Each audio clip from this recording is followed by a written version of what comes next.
Il y a une question que je me suis longtemps refusé de poser. Pas parce qu'elle était difficile, parce qu'elle me dérange, personnellement. En 1909, un homme décide de modifier le tarot. Il échange 2 arcanes de place. Il commande des nouveaux dessins. Il réorganise les correspondances symboliques selon son propre système.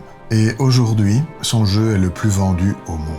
100 millions d'exemplaires, peut-être plus. Alors voilà la question. Est-ce qu'on peut toucher à un monument sans en payer le prix? Je m'appelle Ephantius Lémurien. 20 ans que j'explore le langage du tarot, de l'alchimie, des cathédrales. Et cette question, je vais vous dire aussi pourquoi elle me concerne directement. On y reviendra. Commençons par le fait le plus connu et le moins compris. Dans le tarot de Marseille, la force, c'est l'arcane 11. La justice, c'est l'arcane 8. Wait, les inverses. La force devient 8 et la justice devient 11. Décision kabbalistique, liée aux correspondances de la Golden Dawn entre les lettres hébraïques et le tarot. La lettre tête, associée au lion, devait selon eux correspondre au numéro 8. Donc, la force devient 8. Leur logique interne est cohérente, je conteste pas ce point-là. Mais regardez ce que ça détruit dans le système originel. Prenez les 21 arcanes numérotés du tarot de Marseille. On ne prend pas en compte le mat, l'arcane sans nombre, qui lui se promène un peu librement entre les arcanes. C'est l'arcane libre. Posez les 21 arcanes numérotés donc sur 3 rangées de 7. L'arcane qui tombe exactement au centre, 11e sur 21, c'est la force, le lion, au milieu exact de l'œuvre. Ce n'est pas un hasard, c'est une architecture délibérée. La force, c'est l'arcane de la maîtrise intérieure. Une femme qui tient ouvertes les mâchoires d'un lion, sans violence, sans effort apparent. Ce n'est pas de la domination, c'est la conjonction. Le principe féminin face au principe animal, uni, non combattant. Et elle est placée exactement au milieu du voyage. Après les 10 premières épreuves, le chaos du monde, les illusions, les tentations. Après les 10 dernières, la transformation, l'accomplissement, le retour. Comme le labyrinthe de Chartres, posé exactement à mi-chemin de la nef de la cathédrale. Ni trop tôt, ni trop tard. Au moment précis où le pèlerin doit s'arrêter, se retourner, choisir. La force est ce moment du tarot de Marseille. Le point de bascule entre 2 moitiés du voyage. Le centre du mandala. Dans le Rider-Waite, ce centre n'existe plus. Le lion a disparu du cœur du jeu. On n'a pas déplacé une carte. On a désorganisé sa structure entière. Et un mandala désorganisé, c'est un langage qu'on ne peut plus lire. Et cette inversion 8-11 n'est pas la seule liberté que Waite s'est octroyée. Il y en a d'autres. Et certaines me semblent encore plus révélatrices. Dans le tarot de Marseille, l'arcane 13 n'a pas de nom, pas d'étiquette, pas de titre. Une figure squelettique qui fauche. Et le silence. Les initiés savent pourquoi. On ne nomme pas ce qu'on ne doit pas invoquer. L'absence de nom est elle-même un symbole. L'arcane de ce qu'on ne peut pas regarder en face sans être préparé. Ce n'est pas une aide extérieure. L'arcane sans nom prépare à un changement intérieur. Waite lui donne un nom, la mort. En un mot, il a rendu lisible ce qui ne l'était pas. Et en ce faisant, il a transformé un symbole en simple image. Ce qui était indicible est devenu lisible. Ce qui était une invitation à l'initiation est devenu une carte de divination comme les autres. Même logique avec la Maison Dieu. Dans le Marseille, l'arcane 16 ouvre une séquence de 4 arcanes célestes. La Maison Dieu, l'étoile, la lune et le soleil. Un crescendo, du plus petit au plus lumineux, du plus lointain au plus proche. La Maison Dieu est frappée par un astre, un corps céleste, venu de l'extérieur du monde, une intervention cosmique. La tour s'effondre pour révéler le ciel. Mais est-elle frappée ou est-ce une émanation? Dans le Marseille, on peut en discuter. On peut méditer sur ça. Waite en fait The Tower, la tour foudroyée, un orage, un coup de foudre qui vient d'un nuage. L'intervention d'un astre dans son jeu devient un orage. Le cosmique cède la place au météorologique. Et du même coup, il a cassé le crescendo, dans l'œuf, directement. Le premier échelon de la progression cosmique devient un fait météorologique, un fait divers. L'étoile qui suit la lune ensuite, et le soleil enfin. Ils perdent leur sens de séquence. Ce n'est plus un crescendo céleste, ce sont des cartes séparées. Et puis, il y a le battleur. Dans le Marseille, le chapeau du battleur dessine un lemniscate, le symbole de l'infini. Mais pas terminé, pas fermé, en formation, en cours de réalisation. Le battleur est au début du voyage. Le signe de l'infini est là, sur sa tête, mais encore ouvert. L'œuvre commence. Waite en fait de magician, le magicien. Et au-dessus de sa tête, un lemniscate parfait, complet, fermé. Le voyage n'a pas encore commencé, que tout est accompli. Ce ne sont pas des erreurs, c'est une vision du monde différente. Dans le Marseille, le symbole est en gestation. L'œuvre commence. Dans le Rider-Waite, le symbole est déjà réalisé. Le mage possède déjà tout. Pesez bien ce mot. Il possède déjà tout. On sait que le battleur a tout ce qu'il faut devant lui, mais il ne les possède pas encore.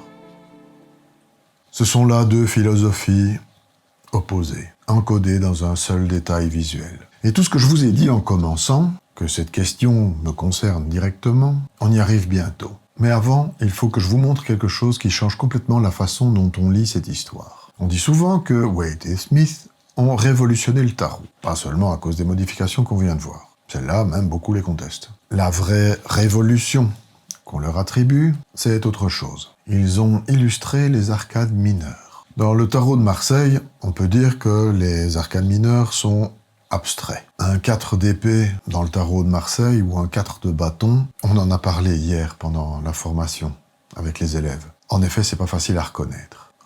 4 arcs de cercle, 4 barres, c'est compliqué. Il n'y a pas de scène narrative, il n'y a pas de personnage. Les honneurs, bien entendu. Les défenseurs du Rider-Waite disent que c'est là la grande contribution de ce nouveau jeu, le Rider-Waite. Rendre les cartes lisibles pour tous. Permettez-moi de vous montrer quelque chose. En 1491, soit 4 siècles avant Waite, un jeu de tarot est créé dans le nord de l'Italie. Il s'appelle le Solabusca, du nom de la famille milanaise qui en est propriétaire depuis sa création. Et ce jeu illustre 78 cartes, arcanes majeures et mineures, avec des personnages, des scènes narratives, des symboles. C'est le premier jeu de tarot connu à illustrer les 78 cartes, et donc tous les arcanes mineurs. En 1907, 2 ans avant que Pamela Colman Smith commence à illustrer le Rider-Waite Smith, la famille Busca-Serbelloni fait don au British Museum de photographies en noir et blanc de l'intégralité du jeu. En 1908, ces photographies sont exposées. En 1909, Pamela Colman Smith dessine le Rider-Waite. Les chercheurs qui ont comparé les deux jeux de cartes ont trouvé des ressemblances trop précises pour qu'elles ne soient dues qu'au hasard. Le 3 d'épée, la composition est identique. Le 10 d'épée, même posture du personnage. La reine de coupe, même geste, même trône. Et la liste est longue. La révolution des arcanes mineures illustrées, elle existait depuis 400 ans. Elle était simplement dans une collection privée milanaise, depuis tout ce temps. Pamela Colman Smith l'a vue au British Museum. Et Waite a présenté ça comme une innovation. Je ne dis pas que le travail de Smith est sans valeur. Sa sensibilité, son style, son talent sont les siens. Et son destin personnel, d'ailleurs, mérite qu'on s'y arrête. Payé un forfait unique par Waite, son nom n'apparaissait même pas sur les boîtes du jeu pendant des décennies. Elle est morte dans la pauvreté. Mais la révolution, elle avait 400 ans d'avance. On vient de voir d'où Waite a tiré son innovation visuelle. Maintenant, remontons plus haut. Plus haut que Waite. Plus haut même que le Solabusca. Pour comprendre ce que Waite a réellement déplacé. Il y a une hypothèse sérieuse, défendue notamment par Christophe Poncet, qui veut que le tarot de Marseille soit né dans les cercles de Marcille Ficin, Florence, milieu du XVe siècle. Cette hypothèse n'est pas la seule, et elle reste débattue par les historiens. Mais elle est à mes yeux la plus cohérente, avec ce qu'on observe dans les arcanes eux-mêmes. Je vais vous expliquer pourquoi. Ficin était le philosophe des Médicis, le premier à avoir traduit l'œuvre complète de Platon du grec au latin. L'homme qui a rendu le néoplatonicisme accessible à tout le monde, en Europe, à la Renaissance. Sa pensée était une synthèse. Platon, Hermès Trismégiste, l'alchimie, la cosmologie médiévale, un langage philosophique nouveau,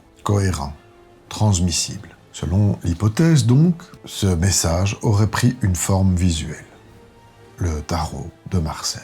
Si c'est le cas, et là je vous parle de ce que je lis dans les cartes elles-mêmes, pas d'une certitude historique, le tarot de Marseille encoderait les grandes phases de l'œuvre alchimique, dans la structure même des 22 arcanes majeurs du tarot. Le Nigredo, l'œuvre au noir, la dissolution, le chaos, la mort nécessaire, le diable, la maison Dieu, la lune, l'arcane sans nom, l'albédo, l'œuvre au blanc, la purification, la clarté qui monte, l'étoile, le soleil, tempérance, le rubédo, l'œuvre au rouge, l'accomplissement, la conjonction des contraires, le jugement, le monde. Cette progression, elle est lisible dans le Marseille. Elle est cohérente, elle est intentionnelle, ou tellement bien composée qu'on ne distingue pas l'intention du hasard. Et c'est là le point qui m'importe. Que Ficin soit l'auteur direct ou non, ce langage existe, il est dans les cartes. Waite était brillant, érudit, sincère dans sa démarche. Mais son héritage intellectuel venait de la Golden Dawn, une tradition anglaise du 19e siècle, reconstituée depuis des sources écrites, et pas des ateliers des tailleurs de pierre jusqu'au 15e siècle. Pas des cercles néoplatoniciens, florentins, où le langage symbolique était enseigné de vive voix, de maître à disciple. Quand il a commandé de nouveaux dessins à Pamela Colman Smith, il a réillustré les arcanes. Il les a rendus narratifs, accessibles, lisibles au premier regard. Et en les rendant lisibles, quelque chose dans la transmission s'est interrompu. Parce qu'un symbole qui s'explique n'est plus un symbole, c'est une image. Voilà ce que Waite a déplacé. Pas un arcane, pas une carte, pas deux, tout un langage. Et maintenant que vous voyez ce qui a été déplacé, la question d'ouverture peut se poser autrement. Alejandro Jodorowsky n'est pas tendre avec Waite, mais il n'est pas tendre non plus avec tous ceux qui ont créé leur tarot après lui. Crowley et son Thoth, Wirth et ses Sphinx, et tous les autres. Et, je dois vous le dire avant d'aller plus loin, moi aussi. J'ai créé le tarot d'éclipse. Vous avez le droit de savoir d'où je parle quand je vais répondre à la question de Jodorowsky. Sa question est simple, directe. Qui sommes-nous pour oser modifier ce monument? S'imaginer réaliser une grande œuvre simplement en changeant des numéros. C'est de la vanité, dit-il. Cette question, je me la suis posée, longuement, honnêtement. La réponse que je me suis donnée, c'est qu'il y a une différence essentielle entre modifier un langage et créer depuis ce langage. Ficin n'a pas modifié Platon, il a fait du Ficin, depuis Platon, avec Hermès Trismégiste, avec l'alchimie. Dali n'a pas retouché la Joconde, il en a fait une autre, clairement séparée, clairement différente. Le tarot d'éclipse ne prétend pas remplacer le tarot de Marseille. Il n'en réorganise pas les arcanes, il n'en change pas les numéros, il n'en modifie pas les correspondances. Il est né du Marseille, il dialogue avec lui. Il tente de lire ce que le Marseille contient, pas de le réécrire. La différence entre Waite et ce que j'ai tenté de faire, elle est peut-être là. Waite a présenté son jeu comme une amélioration. Moi je vous le dis, le Marseille est une cathédrale. Ce que je fais, c'est vous montrer comment la lire. La question que je vous laisse est celle-ci. Qu'est-ce que vous cherchez quand vous prenez un jeu de tarot dans les mains? Une image qui vous parle immédiatement? Ou un langage à apprendre, lentement, profondément, pour la vie? Ce n'est pas la même enquête. Les correspondances alchimiques, arcane par arcane, l'architecture complète du mandala du Marseille, l'analyse détaillée de ce que le Solabusca révèle sur les origines du Rider-Waite, tout ça sera dans les carnets hermétiques les prochains jours. Le lien est en description. Bonne enquête. Et n'oubliez pas, souriez, c'est contagieux. Ciao.